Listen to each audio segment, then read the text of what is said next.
Last time हम लोग asymptotes पढ़ रहे थे। मैं श्रुति शुक्ला। लास्ट टाइम मैंने आप लोगों को एसिम्प्टोट से रिलेटेड कुछ जानकारी दी थी। अभी उसके आगे का कंटिन्यू करते हैं, ठीक है। एसिम्प्टोट्स का मैंने आपको बताया था कि ऐसी लाइंस जो कि देखो जो कर्व को टच करते हुए, टच इन द सेंस सिर्फ गुजरती हुए निकलती है, जो कि इन्फिनिटी की ओर जाती है। तो एसिम्प्टोट्स दो तरह की होती हैं, like horizontal asymptotes and vertical asymptotes. Horizontal asymptotes आप लोग देख सकते हो, जो हॉरिजॉन्टल लाइन, ये पर्पल कलर की दो लाइंस दिख रही। हॉरिजॉन्टल मतलब जो एक्स एक्सिस के पैरेलल है, वर्टिकल एसिम्प्टोट्स मतलब जो वाई एक्सिस के पैरेलल है, वो आपको दिख रही होंगी पर्पल लाइन से, ठीक है। अब हम लोग एसिम्प्टोट्स का मीनिंग देखते हैं कि an asymptote of the curve y is equal to f of x is a straight line such that distance between the curve and the straight line tends to 0 when the points on the curve approaches infinity। अब देखो इसमें क्या बोल रहा है कि curve and straight line tends to 0। अब यहाँ पे देखो ये कर्व आपको ग्रीन लाइन से दिख रही है और ये जो स्ट्रेट लाइन है वो आपको पर्पल से दिख रही है। लेकिन यहाँ पे अगर देखा जाए तो पर्पल लाइन और ये जो कर्व है वो दोनों एक दूसरे से ऐसा लग रहा है कि पैरेलल है, और पैरेलल होते होते एक टाइम पे जाके इन्फिनिटी पे ऐसा लगेगा कि ये दोनों एक दूसरे को टच करेंगी, बट ऐसा होता नहीं है, बस वो दिखता है। तो ये आपका ग्रीन कलर का कर्व हो गया और ये एसिम्प्टोट्स हो गया, है ना। So asymptote of the curve is a straight line such that the distance between the curve and the straight line tends to 0 when the points on the curve approaches to infinity। Three types of asymptotes होती है। हमारा जो काम है अभी vertical asymptotes और horizontal asymptote से related रहेगा।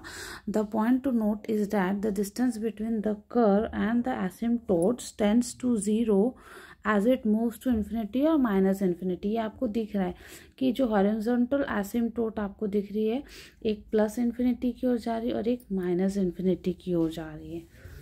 अब हॉरिजॉन्टल एसिम्प्टोट्स के बारे में देखते हैं। When x moves to infinity और minus infinity the curve approaches some constant value and is called a horizontal asymptote. मान लो अगर हम लोग एक्स की वैल्यू आप रखोगे माइनस इन्फिनिटी या प्लस इन्फिनिटी, और उस एक्स की माइनस इन्फिनिटी और प्लस इन्फिनिटी में अगर कर्व जो है कांस्टेंट वैल्यू दे रहा है, तो हमको मिलता है हॉरिजॉन्टल एसिम्प्टोट। वर्टिकल एसिम्प्टोट्स का देखते हैं कि जब when x approaches some constant value c from left to right, देख रहे हो आप, फ्रॉम लेफ्ट टू राइट जा रहा है। ग्रीन कलर का कर्व है, जो पिंक वाली लाइन है वो आपका एसिम्प्टोट है, एक्स एक्सिस और वाई एक्सिस है। The curve moves towards infinity. आपको दिख रहा है कि कर्व जो है वो माइनस इन्फिनिटी और या तो प्लस इन्फिनिटी की ओर जा रही है। When x approaches some constant value c from left to right, the curve moves towards infinity or minus infinity, then it is called vertical asymptote। मतलब अगर मैं x की कोई एक कांस्टेंट वैल्यू रखूंगी फ्रॉम लेफ्ट टू राइट और मुझे curve का इक्वेशन अगर इन्फिनिटी और माइनस इन्फिनिटी दोनों में से कोई एक मिलेगा, तो इस कंडीशन में जो एसिम्प्टोट है वो वर्टिकल एसिम्प्टोट कहलाती है। तो आपको हॉरिजॉन्टल एसिम्प्टोट समझ में आया कि when x moves to infinity और minus infinity the curve approaches some constant value. तो इसमें आप एक्स की वैल्यू को इन्फिनिटी और माइनस इन्फिनिटी रखोगे और कर्व की वैल्यू अगर कोई कांस्टेंट टर्म मिलता है, तो उस कंडीशन में हमको हॉरिजॉन्टल एसिम्प्टोट मिलता है। एंड व्हेन एक्स की वैल्यू आप कोई कांस्टेंट टर्म रखोगे from left to right, from left or right, then the curve moves towards infinity or minus infinity। then उस कंडीशन में अगर कर्व या तो इन्फिनिटी वैल्यू दे या माइनस इन्फिनिटी दे, then इस कंडीशन में हमको वर्टिकल एसिम्प्टोट मिलता है। आप देख रहे हो यहाँ पे वर्टिकल एसिम्प्टोट मतलब जो वाई अक्ष एक्स एक्सिस के पैरेलल जो लाइन होती है वो क्या होती है, वर्टिकल एसिम्प्टोट कहलाती है, जो कि कर्व से होकर गुजरती है। देख रहे हो, तो ये हो गया हमारा वर्टिकल एसिम्प्टोट्स का मीनिंग। अगर एग्जाम्पल क्वेश्चन देखें तो देखो क्वेश्चन दिया हुआ है find the asymptote of the function f of x is equal to 3x minus 2 upon x plus 1, right. ये क्वेश्चन दिया हुआ है। अब इसमें गिवन जो है वो लेके चलते कि f of x is equal to 3x minus 2 upon x plus 1 है, ठीक है। अब सबसे पहले अगर आपको p by Q rational function पता है तो p बाई क्यू, जहाँ पे कोई p बाई क्यू कोई नंबर है, इंटीजर है, अगर q 0 हो गया तो पूरा फंक्शन इन्फिनिटी पे चले जाता है। तो q इज इक्वल टू 0 पे फंक्शन डिफाइन नहीं होता। इसमें भी अगर आप फंक्शन एफ ऑफ एक्स को देखो तो अगर मैं डिनोमिनेटर की बात करूँ, न्यूमरेटर की नहीं, डिनोमिनेटर में अगर मैं x की जगह -1 रखूँ तो मुझे एफ ऑफ एक्स अनडिफाइंड मिल जाएगा। अनडिफाइंड मतलब वो जो फंक्शन है वो 0 हो जाएगा और न्यूमरेटर अपॉन 0 मुझे इन्फिनिटी देगा। तो उस कंडीशन में फंक्शन इज़ नॉट डिफाइंड, है ना। So let us find one sided limit for the given function at x is equal to -1। तो मैं क्या बोल रही हूँ, वन साइडेड लिमिट निकालनी है। तो आपको कंटिन्यूटी का डेफिनेशन पता होगा। लेफ्ट हैंड लिमिट और राइट हैंड लिमिट निकालते थे किसी एक पॉइंट पे। तो यहाँ पे हम कौन से पॉइंट पे लेफ्ट हैंड और राइट हैंड लिमिट निकालेंगे, x इज इक्वल टू -1 पे, ठीक है। तो जो फॉर्मूला होता है वो देखते हैं कि देखो लिमिट यहाँ पे दिया हुआ है x tending to -a minus 0 f of x. -a-0 left hand limit को शो करता था। तो यहाँ पे -a की जगह आपका आ जाएगा -1, क्योंकि -1 पे लिमिट हमको फाइंड करनी है, लेफ्ट हैंड लिमिट। तो लिमिट x टेंडिंग टू -1 -0। अब जो फंक्शन दिया हुआ उसको रखेंगे 3x minus 2 upon x plus 1, ठीक है। तो जैसे मैं x की जगह -1 रखूँगी तो -3 -2 मुझे मिलेगा -5 और अपॉन में -1 प्लस 1 मुझे फिर से दे देगा 0। तो जैसे ही डिनोमिनेटर में अपॉन 0 आएगा तो मुझे वैल्यू क्या मिलेगी, प्लस इन्फिनिटी, राइट। ये आपको दिख रहा है प्लस इन्फिनिटी दे दी। अब हम निकालेंगे right hand limit. Right hand limit में limit x tending to -a plus 0, right hand है। F of x is equal to limit x tending to -1 plus 0। इसमें a-0 था क्योंकि हम लेफ्ट हैंड लिमिट की बात कर रहे थे। इसमें a प्लस 0 है क्योंकि हम लोग राइट हैंड लिमिट की बात कर रहे हैं। तो 3x minus 2 upon x plus 1। तो अब फिर से x की जगह क्या रखेंगे, सिमिलरली सेम ही आएगा। x की जगह -1 रखेंगे तो -3 -2 विल गिव मी -5 और अपॉन में -1 प्लस 1 देगा 0। सो इसमें भी वैल्यू आएगी -इन्फिनिटी।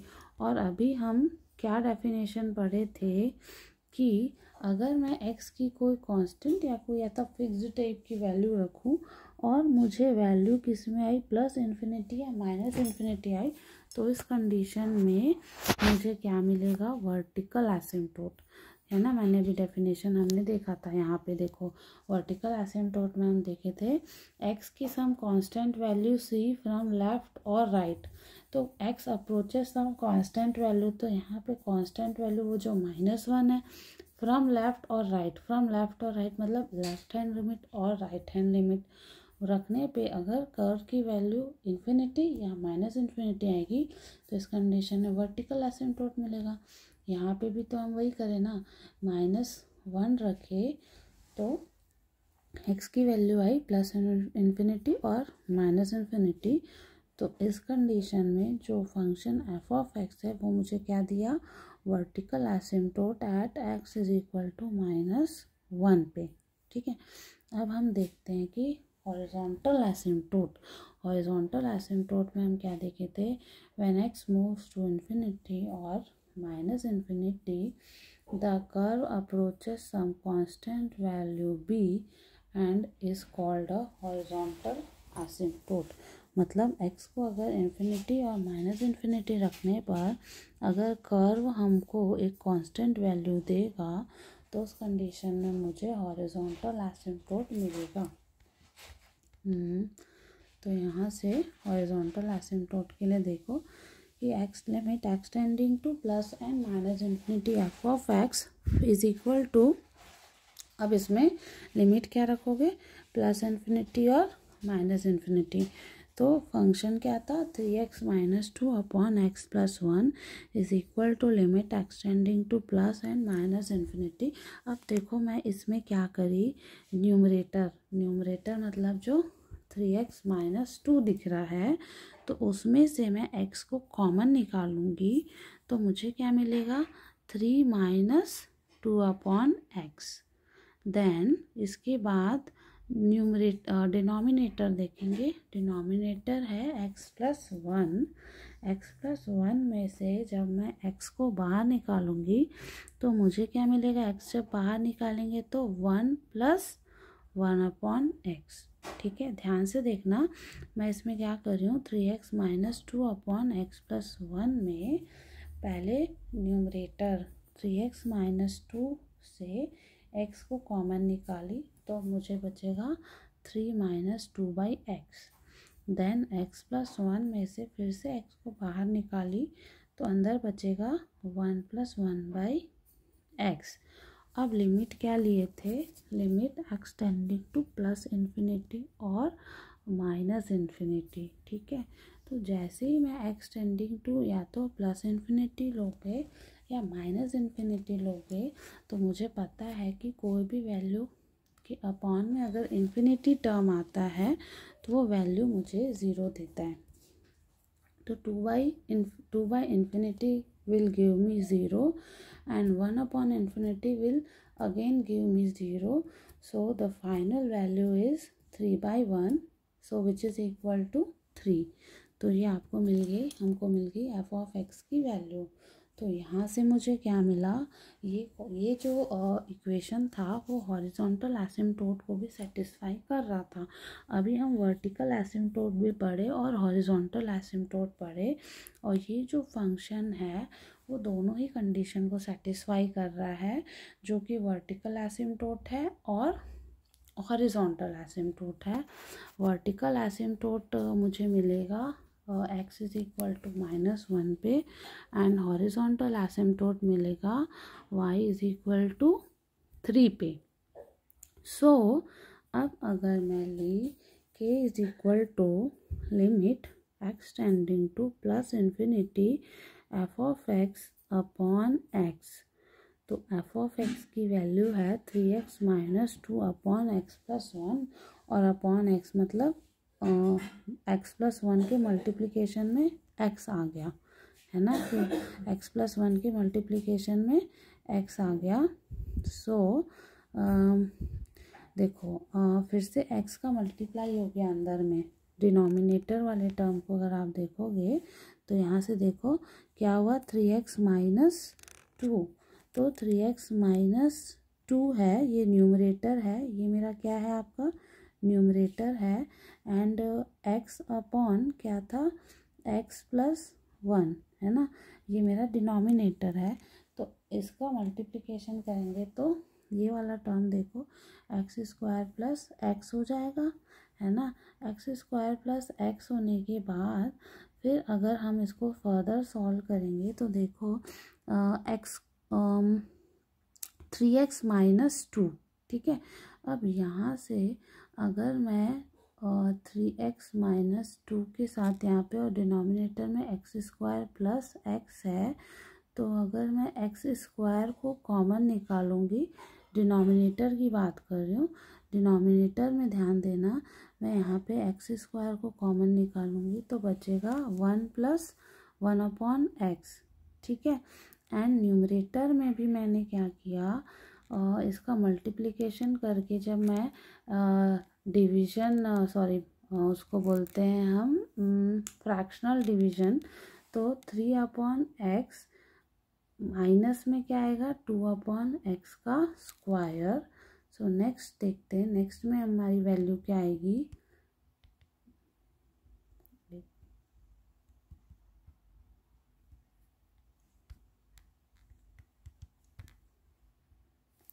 तो नेक्स्ट में देखो, अभी हम लोग क्या करें, यहाँ से डिनोमिनेटर में एक्स स्क्वायर कॉमन निकाले थे, तो अपॉन तो बचा था 1+1/x, एंड न्यूमरेटर में हम लोग क्या करे थे, फ्रैक्शनल डिवीजन करके 3/x माइनस 2/x स्क्वायर आया था। देन नेक्स्ट हमारे पास आएगा, नेक्स्ट स्लाइड में हमारे पास बचेगा 3/x minus 2/x square upon 1+1/x। जैसे ही मैं 3 अब x की वैल्यू यहाँ पे क्या रखोगे, इन्फिनिटी, तो 3/∞ and minus 2/∞ which is equal to 0, और अपॉन में क्या आएगा 1/x, तो 1/∞, तो 1/∞ इज इक्वल टू 0, मतलब 1+0 विच इज इक्वल टू 1। तो ओवरऑल मेरे पास वैल्यू आ रही है 0/1 which is equal to 0। Similarly we can take, यहाँ पे हम लोग +∞ लेके सॉल्व करे थे, तो मेरे पास वैल्यू क्या आई थी 0, और अब अगर हम लोग यहाँ से +∞ लेके सॉल्व करें तो 0 आया। सिमिलरली -∞ लेके भी सॉल्व कर सकते हैं, तो यहाँ से मेरे पास वैल्यू आई 0। As k is equal to 0 there are no oblique asymptotes for the given function. ये वाले के लिए हम लोग ऑब्लिक एसिम्प्टोट्स निकाले थे। ऑब्लिक एसिम्प्टोट्स को एक बार यहाँ से हम देख लेते हैं। यहाँ से हम लोग देखे थे कि k is equal to value क्या रखे, एक्सटेंडिंग टू पहले इन्फिनिटी रख के वैल्यू निकालेंगे, then k is equal to -∞ रख के वैल्यू निकालेंगे। तो जैसे ही as k is equal to 0 there are no oblique asymptotes for the given function. Then how to find horizontal asymptotes, ये तो हम लोग देख चुके हैं पहले भी कि asymptotes is a line that a graph of a function approaches but never touches। यहाँ पे जो ग्रीन वाली लाइन है और ब्लू वाली लाइन है, ग्रीन वाली जो लाइन है which is parallel to x axis, और जो ब्लू वाली लाइन है which is parallel to y axis, और जो पिंक कलर का जो है वो पिंक कलर से जो शो रहा है वो आपका है कर्व। तो यहाँ से हमको दिख रहा है कि this line and this curve never touches each other, but लग रहा है कि टच करेंगे, बट ऐसा कभी वो होता नहीं है एट एक्सटेंडिंग टू इन्फिनिटी। अब ये इसमें भी सेम, अगर आपको PDF चाहिए होगा इसका तो मैं आपको शेयर कर दूंगी। आज हम लोग यहाँ पे क्या देखें कि हॉरिजॉन्टल और वर्टिकल एसिम्प्टोट्स एक्स एक्सिस और वाई एक्सिस में दिखती कैसी हैं। फिर हमने देखा कि एसिम्प्टोट्स मीनिंग, फिर वर्टिकल एसिम्प्टोट कैसे निकालते हैं, हॉरिजॉन्टल एसिम्प्टोट कैसे निकालते हैं with graph and with example. Value पहले हम वर्टिकल एसिम्प्टोट निकाले, फिर हॉरिजॉन्टल एसिम्प्टोट निकाले, उसके बाद ऑब्लिक एसिम्प्टोट के लिए आप लोग चेक कर लेना कि k इज इक्वल, k की वैल्यू 0 आई थी जब एक्सटेंडिंग टू इन्फिनिटी रखे एंड देन एक्सटेंडिंग टू -∞ रखेंगे। तो यहाँ से हम लोग ऑब्लिक एसिम्प्टोट्स भी चेक कर लिए कि जो गिवन फंक्शन है उसके पास ऑब्लिक एसिम्प्टोट है कि नहीं, तो उसके पास एक भी ऑब्लिक एसिम्प्टोट नहीं था क्योंकि वैल्यू क्या आई थी 0 आई थी। इसमें फिर से वही दिया हुआ है कि how to find horizontal asymptotes, वो आप देख चुके हो, एंड इसमें कुछ और स्टेप्स है। ये सब अगर आप पढ़ना चाहो तो मैं ये PDF शेयर कर दूँगी। बाकी मैंने मेन जो फंक्शन और बिहेवियर एसिम्प्टोट्स का वो आपको इस स्लाइड में बता दिया है। अगर आपको कुछ भी डाउट हुआ या कुछ भी इससे रिलेटेड क्वेरी होगी तो आप पूछ सकते हैं मेरे से। तो आज के लिए हम इतना ही पढ़ेंगे। आई थिंक एसिम्प्टोट्स और उससे रिलेटेड जो टाइप्स ऑफ एसिम्प्टोट्स हैं वो आपको क्लियर हुआ होगा, और फर्दर हम लोग नेक्स्ट क्लास में एसिम्प्टोट से related actual BSc first semester में काफ़ी सारे क्वेश्चन होते हैं। मतलब आपको कोई भी वैल्यू या कोई भी फंक्शन दे देगा और उसको हमको चेक करना पड़ेगा, ट्रेसिंग ऑफ कर्व या कर्व ट्रेसिंग। आपके सिलेबस में आप एक बार चेक कर सकते हैं, कर्व ट्रेसिंग भी है। कर्व ट्रेसिंग में बेसिकली हम लोग ये देखते हैं कि कर्व का बिहेवियर, कोई एक वैल्यू दे देगा उसमें फिर आपको एसिम्प्टोट्स वगैरह सब निकाल के चेक करना पड़ेगा और फिर कर्व ड्रॉ करते हैं। बहुत इम्पॉर्टेंट टॉपिक है वो भी, और हर साल आता है अलग अलग ग्राफ उसमें बनाने के लिए। तो बहुत इंटरेस्टिंग टॉपिक है। नेक्स्ट क्लास में हम ट्रेसिंग ऑफ कर्व पढ़ेंगे। तो आज के लिए इतना ही। Thank you.